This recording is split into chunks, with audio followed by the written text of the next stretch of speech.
jozibali nasriy asarlar muallifi Saida Zunnunova 1926-yilda Andijon shahrida tavallud topgan. Hozirda yurtimizda Saida Zunnunovaning 100 yilligi keng nishonlanmoqda.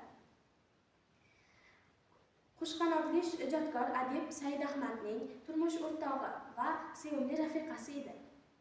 Hukumatimiz Saida Zunnunovaning adabiyotimizga qo'shgan salmoqli hissasiga ko'ra uni hurmat ordeni bilan taqdirlashgan. Ishqning olovida kuyar emassan, eshitdim dunyoni bir chetga so'rib, derazang oldida turar emassan, suratimni quchib hayollar so'rib, jimgina ovozsiz yig'lar emassan. Har narsaga kuyma deyishar menga. Kuymagan yurakni nima qilaman? Ortiqcha yuk qilib taraga yonmagan yurakni nima qilaman? Men-ku shoir axir, har bir inson ham. Bebaxtdir qalbining qo'ri bo'lmasa. Chiroq ardoqlamas edi dambadan, parpirab yonmasa, nuri bo'lmasa.